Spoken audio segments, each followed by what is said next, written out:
हर हर महादेव, शिवशंकर शंभो, ओम नमः शिवाय. महादेवाचे 5 चमत्कारी उपाय कोणते? यातून तुमच्या घरामध्ये नक्कीच फरक तुम्हाला जाणवणार आहे. ते 5 चमत्कारी उपाय तुम्हाला करायचे आहेत. त्याच्यातून फायदा काय होणार आहे बघा. तुमच्या घरातील वातावरण अगदी बदलणार आहे. यानुसार आता 5 उपाय कोणते आहेत ते आपण या ठिकाणी पाहणार आहोत. चला, या ठिकाणी पहिला उपाय आहे बघा, महादेवाचे 5 चमत्कारी उपाय. त्यातील पहिला उपाय आहे, लग्नात तिसरा कोणी आला आहे का?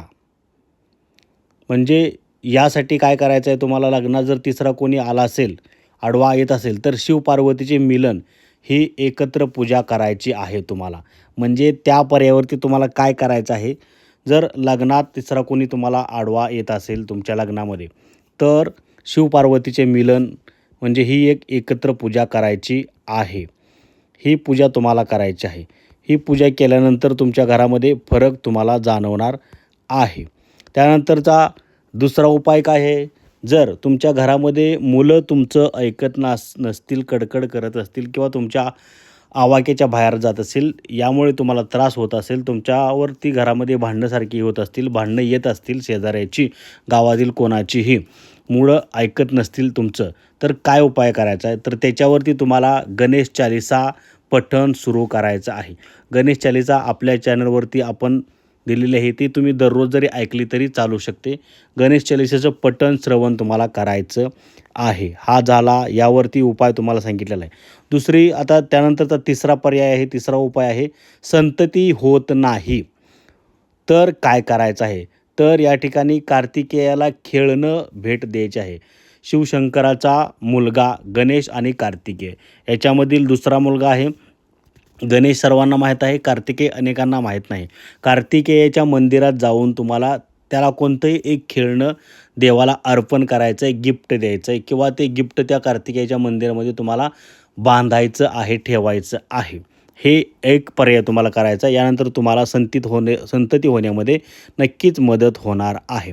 त्यानंतरचा पुढचा आहे, वाहन जर तुम्हाला हवे असेल, कार गाडी घ्यायची असेल, मोठी गाडी घ्यायची असेल, छोटी गाडी घ्यायची असेल, तर तुमच्या घरामध्ये तुम्हाला वाहन खरेदी करायचं असेल तर काय करायचं आहे, तर तुम्हाला अगदी सोपा आणि साधा उपाय करायचा आहे. तुमच्या घरामध्ये जो गूळ असतो, प्रत्येकाच्या घरामध्ये गूळ असतो, तो गूळ घ्यायचा आहे, गुळाचा तुकडा घ्यायचा आहे, किंवा तुम्हाला जास्तीत जास्त की पाहिजे तेवढा तुम्ही घेऊ शकता. तो गूळ तुम्हाला नंदीला खाऊ घालायचा आहे. नंदी बैल तुमच्या जर परिसरात आला तर त्याला खाऊ घाला, शिवाय नंदी बैल असतो त्याला खाऊ घाला, शिवाय जर तुम्हाला शक्य नसेल तर गाईलाही तुम्ही ते खाऊ घालू शकता. म्हणजे मंदिराच्या परिसरात गायी असतात, नंदी असतात, त्यांना तुम्ही गूळ खायला घालायचा आहे. हा तुम्ही उपाय केल्यानंतर तुम्हाला वाहन खरेदी करण्यासाठी येणाऱ्या अडचणी दूर होतील, किंवा वाहन लवकर लवकर तुम्ही खरेदी करू शकाल. आणि त्यानंतरचा शेवटचा उपाय आहे, शत्रू जर तुम्हाला त्रास देत असेल, शत्रू म्हणजे तुमचे भावके असतील, तुमचे पाहुणे रावळे असतील, तुमच्या शेजारचे लोक असतील, तुमच्या गावातील लोक असतील, शिवाय तुमच्या काही दुश्मन असतील, वैर शत्रू असतील, तुमच्यावरती डोळा ठेवलेला असेल का, तुमची प्रगती त्यांना भगवत नसेल आणि यातून त्यांनी सारखा वाद निर्माण करून ते तुमचे शत्रू झाले असतील, तर अशी जे काही लोक आहेत ते जर तुम्हाला त्रास देत असतील तर काय करायचं, तर तुम्हाला अगदी साधा आणि सोपा उपाय करायचा आहे. शिवलिंगावरील सर्पावर मध अर्पण करायचं आहे.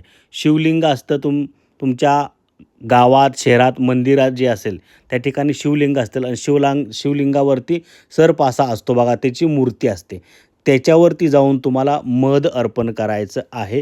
अशा पद्धतीची पूजा करायची आहे. ही पूजा केल्यानंतर तुम्हाला शत्रूपासून जो काय त्रास होणार आहे तो त्रास नक्कीच कमी होण्यास मदत होणार आहे. अशा पद्धतीने महादेवाचे 5 चमत्कारी उपाय सांगितले आहेत. ह्या समस्या प्रत्येकाला त्याच्या आयुष्यामध्ये, जीवनामध्ये, संसारामध्ये येत असतात, तर ह्या समस्येवरती तोडगा आपण या ठिकाणी सांगितलेला आहे. शंकराची ही पूजा करायची आहे. तर अशा पद्धतीने पूजा करा. सर्वांपर्यंत हा व्हिडिओ पोचवा, ही माहिती पोचवा. व्हिडिओ माहिती कशी वाटली कमेंट करून सांगा, आणि जाता जाता व्हिडिओ लाईक करा आणि कमेंट ठोका. हर हर महादेव.